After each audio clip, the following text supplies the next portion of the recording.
ایران پر attack دراصل پورے جہان اسلام پر حملہ ہے۔ اگر یہ دیوار گر جاتی ہے خدا نخواستہ، آپ سمجھ لیں کہ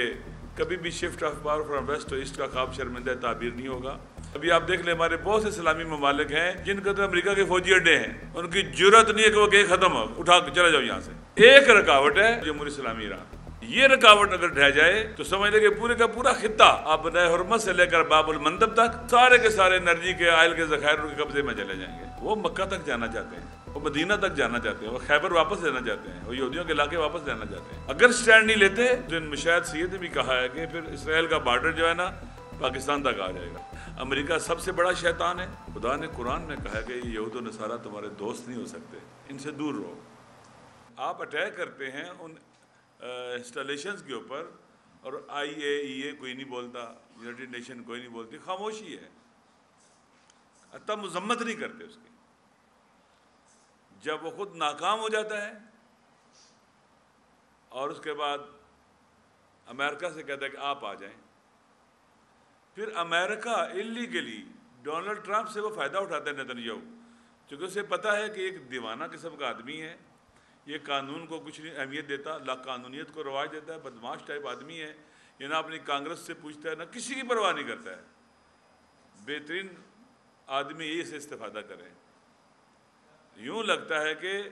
امریکہ کا اس وقت پریزیڈنٹ نتن یاہو ہے اور وہ پرائم منسٹر ہے اس کا ڈونلڈ ٹرمپ، نتن یاہو کا۔ لہٰذا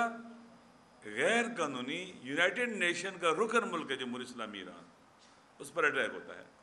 یہ سیم رویہ ہے جو مودی کا تھا کچھ دن پہلے۔ جب پہلگام کا واقعہ ہوتا ہے فوراً کہتا ہے جی یہ پاکستان نے کیا ہے، لہذا ہم پاکستان کو سبق سکھائیں گے، اور انڈس واٹر ٹریٹی کو ختم کرتا ہے اور پاکستان پر چڑھ دوڑتا ہے۔ یعنی میں خود طے کروں گا مجرم کون ملزم کون ہے، خود فیصلہ کروں گا اور خود اس کو کیا کروں گا، ایگزیکیوٹ کروں گا، اس کو ماروں گا۔ اس کو یاموں کی کھانی پڑی۔ اور یہاں جب پاکستان پر اٹیک شروع ہو تو نتن یاہو ساتھ تھا اس کے، انڈیا کا اور مودی کے، امریکہ بھی سپورٹ کر رہا تھا، اس نے بھی گرین سگنل دیا ہوا تھا۔ ایران پر اٹیک دراصل پورے جہان اسلام پر حملہ ہے، پورے ایسٹ پر اٹیک ہے۔ اگر یہ دیوار گر جاتی ہے خدا نخواستہ تو پھر آپ سمجھ لیں کہ کبھی بھی shift of power from west to east کا خواب شرمندہ تعبیر نہیں ہوگا۔ فرسٹ ورلڈ وار اور سیکنڈ ورلڈ وار کے نتیجے میں جو جہان اسلام ٹوٹا تھا، تقسیم ہوا تھا، سیم نئی اس کی تقسیم ہوگی، ڈویژن ہوگی، چھوٹے چھوٹے ملک بنیں گے، ری سائز کر کے ری شیپ کریں گے تاکہ ان کے سسٹم میں ایڈجسٹ ہو سکے، جیسے ہیں ابھی آپ دیکھ لیں ہمارے بہت سے اسلامی ممالک ہیں جن کے تو امریکہ کے فوجی اڈے ہیں، ان کی جرت نہیں ہے کہ وہ کہ ختم ہو اٹھا کے چلے جاؤ یہاں سے، گویا وہ امریکہ کی چھاونیاں ہیں جہاں ان کے اڈے ہیں۔ ابھی جب ایران بھی جوابی کارروائی اسرائیل پر کرتا ہے تو 11 رکاوٹیں ہیں راستے میں، جہاں جہاں امریکی اڈے ہیں، جہاں جہاں بھی ہیں وہ ان کو روکتے ہیں، کاؤنٹر کرتے ہیں، ان کا ڈیفنس سسٹم جو ہے نا فعال ہو جاتا ہے اور ان کو مارنے کی کوشش کرتے ہیں، چاہے وہ ڈرونز ہیں چاہے وہ 11 رکاوٹیں ہیں راستے میں اسرائیل تک پہنچنے میں۔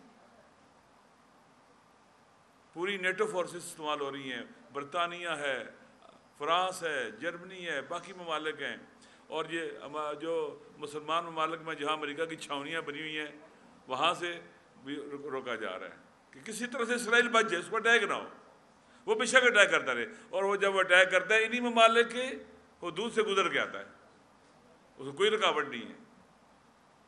ایک رکاوٹ ہے ویسٹرن ایشیا کے اندر جمہوری اسلامی ایران، خدا نخواستہ یہ رکاوٹ اگر ڈھہ جائے تو سمجھ لیں کہ پورے کا پورا خطہ آپ بنائے حرمت سے لے کر باب المندب تک اور سارے کے سارے انرجی کے آئل کے ذخائر ان کے قبضے میں چلے جائیں گے، کمپلیٹلی وہ چڑھ دوڑیں گے۔ پھر ایک کتاب ہے ڈینس ایوی لپکن کی،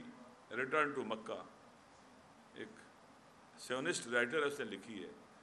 وہ مکہ تک جانا چاہتے ہیں، وہ مدینہ تک جانا چاہتے ہیں، وہ خیبر واپس لینا چاہتے ہیں، وہ یہودیوں کے علاقے واپس لینا چاہتے ہیں۔ یہ جنگ ایک خطرناک اہداف کے لیے شروع کی گئی ہے، لہٰذا ہم سب کی ذمہ داری ہے کہ ہم جمہوری اسلامی ایران کا اس اللیگل، ظالمانہ، غیر قانونی یونائٹڈ نیشن کے تمام قوانین کے خلاف، تمام انسانی قوانین کے خلاف یہ جو حملہ ہوا ہے اس کی مذمت کریں اور اس کے مقابلے میں سٹینڈ لیں۔